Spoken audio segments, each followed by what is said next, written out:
up, guys? This video right here is about publishing, writing books. Making money doing it versus doing it because you love writing. Doing it because you have so many ideas that you know you just need to write a book. Because if you don't, it'll drive you freaking nuts. It'll drive you crazy, kind of. In a good way. It'll just push you to eventually do it. But when you procrastinate writing, when you have that inner inkling to write, when you don't write, life is really hard. It's challenging because you have all these writing concepts, all these ideas. Some of them are great ideas, some of them are just great in your eyes because they're your ideas, so you think they're great, but from an outside perspective, they may not be as great as they really are. But the whole point is, you won't know until you actually write, until you actually put your thoughts and ideas into the marketplace, into the hands of readers that can give you honest feedback as to whether your ideas are credible, whether or not you can be a successful author. But for me, I've been wanting to write and publish since I was a teenager. And there's a lot of videos out there about writing and publishing that authors won't make a lot of money, which is true. There's lots of authors, there's lots of writers. But if your ideas are sound and they're solving a problem, if you have a problem and you deliver a solution, and you deliver the solution in a creative and hopefully hilarious manner. So be witty, deliver actionable advice that people can actually utilize to solve the problem at hand. And if you do that in a really, really coherent way, yeah, you can be successful.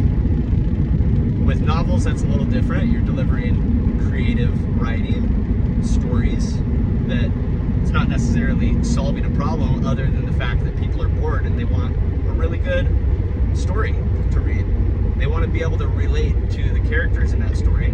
So in a way, it is solving a problem, boredom. Boredom's a huge problem. And if you deliver a fascinating, awesome, exciting, and thrilling story, you're solving that problem for them. So when I was listening to this video, just barely, about writing and publishing tiny books, I have a collection of booklets that I'm planning on publishing.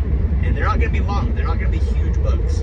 But something to keep in mind when publishing shorter booklets is if it's under 150 pages, it's considered a pamphlet.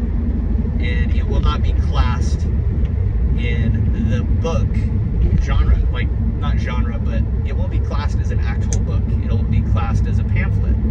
So marketing a book shorter than 150 pages is in some ways harder, but in some ways it's not. Because honestly, it doesn't matter what other people have done and what other people say is the common norm. Like, don't listen to other people all the time. Like, carve your own path. Be a pioneer and do the things that you know you should do, even if they're new and unique, like, especially if they're new and unique. That means that, okay, no one else has done this, so what happens if I do it? Well, you won't know until you do it because you're the first one to do it. So try it out, and who knows, you could be a massive success. So as I was listening to this video on publishing tiny booklets, he says that this guy was talking about how he's made 1,000 pounds, euros, publishing his little tiny booklet over the span of a year. And he emphasizes the point that you're not going to make any money writing, so don't plan on making any money. I disagree with that. Like, yeah, for some authors, some writers, they're not going to make any money. But the law of averages comes into play. So I have nearly 50 booklets that will be published. And of those 50 booklets, I know I'm going to make a lot of money doing it. My focus isn't making money. My focus is delivering solutions to problems for other people. So with this booklet that I'm working on, it will most likely be more than 150 pages because I'm just compiling so much awesome information into it, and it's funny. it's hilarious. At least I think it's hilarious. I guess I'll find out once I go through the editing process with an editor. But so far, based on the feedback of my friends that I've shared some segments with, it's pretty freaking funny. And it's about constipation. It's about constipation. Now, how many people in the world are writing books on constipation? I don't know of anyone writing books on constipation that are classed in the same way that my book is classed. So my book not only covers the educational, informational and actionable information, like actionable advice to, okay, you're constipated. This is the actions that you can take in your life to no longer be constipated. But then taking it one step further is I realized most of us are constipated in tons of ways. Not just like the literal sense of being constipated, you can't poo. No, I'm talking about we have idea constipation, we have manifestation constipation, we have personal, like the whole personal development realm can be summed up in the analogy of constipation. See, a lot of people are financially constipated. They get money from working and then they don't know how to use it, so they're kind of stuck with that maybe $5,000 to $10,000 lump sum that they have, and they're holding on to it, but they don't know how to invest it, they don't know how to use it, so they go and drink coffee every day, they go out to eat, they go take the people they love or their friends to really fancy dinner, because that's them thinking they're utilizing their money in the right way, but it's not investing. That's investing in cool experiences for sure. Having a good time with the people we love and care about, that's really important. That's a good use of some of our money, sometimes, not all the time. But a lot of people are stuck in this rhythmic cycle loop, this cyclical loop of, okay, I'm gonna go buy new furniture, I'm gonna go buy new clothes, I'm gonna go out to eat at a nice restaurant, I'm gonna go on this awesome vacation, I'm gonna go buy some gifts for my friends and all this stuff. So of all those things, they're great. You're investing into cool experiences. I do believe it's powerful to have a good wardrobe of nice clothing to wear. But if you really look at it, of that money invested, does it have a return? The clothing can. If you dress better, you'll feel better, you'll feel more confident, and technically that could lead to you getting a better job or a raise, just living in a different way. But pretty much all of that, going out to eat, purchasing coffee and stuff every day, that compounds into eventual debt. And it's like a leak in a ship. If you have a ship and you're taking on water, eventually you're gonna have to go back to port and fix your ship, or your ship is gonna sink. Or it's just gonna go really slow for the whole voyage because you've taken on so much water. So I like ship analogies, they're kind of cool. But with constipation, the literal sense of constipation is you can't poop. Okay, you can't poop. So what's actionable things that we can do? Well, there's trigger points. You can massage in between your thumb and index finger. Little rotations on both hands. That's one that alleviates constipation. It's already a trigger point. Another one is the gut smash, where you go in a clockwise fashion and you literally like push in your stomach, your upper and lower intestines, your large intestine and small intestine, and you're creating the flow through physical action. Another one is using your forearms and you slide on the tops of your quads, on the tops of your legs, your quadriceps, and you slide back and forth in a rhythmic fashion, and that forces the blood to flow from your legs up into your large and small intestines. And that creates blood flow, which creates dislodging of fecal matter. So that's actionable advice. Another one is you can drink prune juice, you can have an herbal tea. There's things that you can literally do to help yourself poo. So in that sense, flipped into a personal development way, okay, well,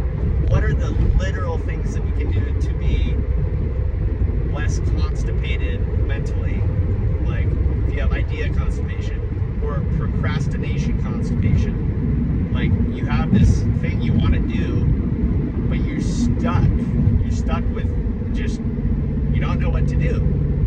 Well, say for writing a book, for instance, I have procrastinated writing a book, writing all of my books for years and years and years and years. But the main thing is I haven't scheduled the process of actually writing until recently. So if I don't schedule in, all right, I'm going to write 500 words every morning and every night. Doesn't matter what I'm writing. Obviously, there is a segment where I am specifically focused on writing with the goal of publishing this specific book. So I'm writing on this topic. And then I have another segment where I'm researching for 1 hour on everything that I could possibly put into this book. So that's taking action. That's penciling in the action to alleviate that idea constipation. Because if you're not putting forth action, you're going to stay exactly where you are. Yeah, so I just wanted to talk about this because I like having these records, not only for myself, but to share just interesting topics and kind of brainstorming with all of you amazing people. But I do a lot of this just to have a record of my thoughts, because sharing ideas and getting our thoughts out, whether it's journaling, doing an audio recording, doing a video like this, like I'm driving to go work right now, and I have about 30 to 45 minutes of drive time. So I can utilize that time listening to music or listening to a book, or I can utilize that time planning out my actions for tomorrow and the next day and the week and the month. And also sharing some thoughts on this process of, all right, well, I am in the writing process right now. I am in the publishing process. What are some blocks that I currently have still? Because we all have blocks. We all have blocks. And it's important to understand, like, we all have the ability to continue learning. But if we think we know it all, we're going to stop thinking we need to learn things. So just because I'm in the writing process right now doesn't mean that, like, I've figured out how to write and publish books. We have to continually learn and study and fine-tune our process. Whether you're a writer, whether you're an athlete or a business owner, CEO, executive, a stay-at-home mom, there's processes to do things. And if we don't fine-tune our process, then things will just stay the same. They'll stay as they are, or they'll get worse if we have flaws in our process. So like with keeping a house clean, if we don't do the dishes right when we're done using them, the dishes will dry with the food on them, and it'll take 10 times longer to wash those dishes. Because if you just throw the dishes in the sink, say like a bowl of cereal, you leave it in the sink, moldy milk stinks. And then if it dries, it's freaking hard to scrub off. That's just a simple example of, okay, when you're making a meal, do you clean the dishes as you're cooking the meal?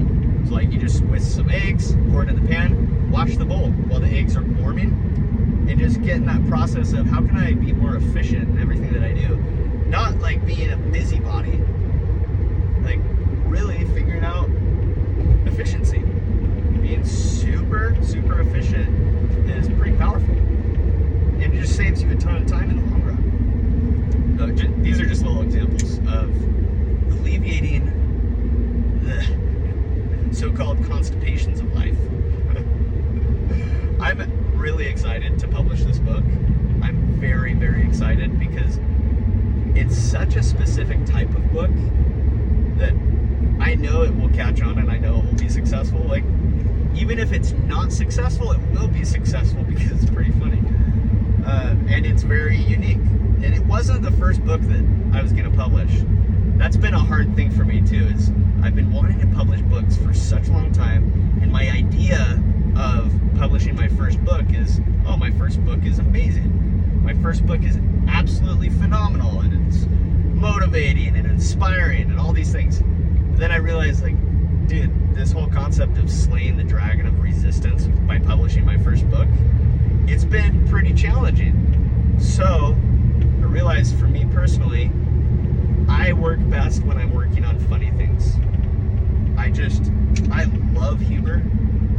I'm witty. At least I think I'm witty. Maybe that means I'm not witty. But no, I think that humor is powerful, and when we're teaching things, if we can inject humor into everything that we do, obviously there's a time and a place for humor, and there's a time and a place when you should not be humorous at all. Like, be respectful, know how to read the room, and know when there's a time to say something and there's a time to just shut up. So with this book, I figured, okay, well, this book about constipation, when I first started writing it, I was just writing in my journal just experiences that I've had in funny, like, bathroom situations as I've been traveling the world. And one of them specifically is in Israel, on the Mediterranean, and I paid to use a bathroom, and it was literally a hole in the floor, and I paid. I was like, I could have just gone in the hills and taken a dump. Why did I pay for a bathroom? If I would have known that it was just a hole in the ground, I wouldn't have paid. I would have just gone and dug a latrine. But what started as this whole experience of all these funny experiences with bathroom-related things, I was doing some research on constipation. I realized it's actually a very serious problem in the world. A lot of people are severely constipated, and people die from constipation. That blew my mind. Like, I had heard of it, but I didn't realize that more than 50 to 60 million Americans every year are constipated. Like, every single day. There's roughly 60, it's probably higher now. Probably like 70 million Americans daily are constipated. That's a lot.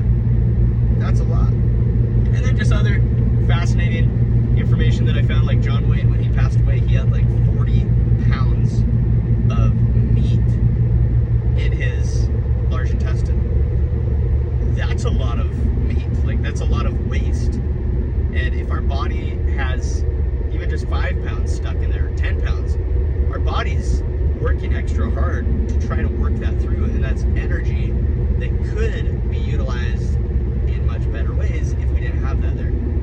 So when we are going to the bathroom regularly, when our body is just flowing and it's healthy, we have way more energy to do the things that we're on this planet to do. So go have a good, healthy poo and change your life one poo at a time. Oh, another thing with this book is I can literally market this book as, this is the shittiest book you'll ever read. Isn't that hilarious?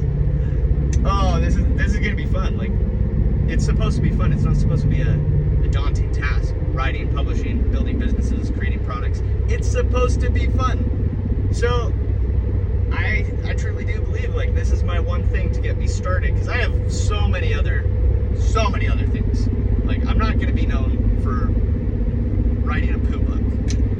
Like, I will be known for building some amazing things in the future. But if this poo book is what gives me my start, so be it. Get to it. Go do it. One poo at a time. All right, I'm going to wrap up this video. I just wanted to share some of these thoughts with all of you wonderful people and just kind of document my journey. So thanks for tuning in. Thanks for being the amazing individuals that you are. I believe in you, especially if nobody else believes in you. I believe in you. So believe in yourself, believe in your abilities, and go do the awesome creative things that you really know you should be doing and might be having a hard time doing them. Just, like, do them. Don't be mentally constipated. Go manifest the life of your dreams. But remember, we have to take action. We have to take action towards the awesome things that we want to do. Nobody's going to do it for us. It's just like constipation. Nobody's going to go take a poo for you. Nobody's going to alleviate your constipation for you. My book will help you, but I'm not going to do it for you. Oh, man. Yeah. A lot of poo jokes and stuff on the horizon, that's for sure. Okay. Well, thanks for watching. Do your thing. Like, subscribe, comment, share your thoughts, feedback. And definitely, if any of this was helpful for you, if any of it was funny or just let me know. I genuinely would like to know. I'm not asking for you to comment like some YouTubers do. They're like, comment amen if you're a Christian believer. It's like, seriously? Let people comment what they want to comment. Like, don't force them. That's so controlling and kind of manipulative. So do your thing. Love you guys. You're free. You're sovereign beings of immense potential. So, yeah. Sorry, this was a little bit of a tangent, but you know what? Who cares? You might care. But it's just getting thoughts and ideas out there. Sharing. Just share. Because if it helps one person, it's so worth it. And I know it does.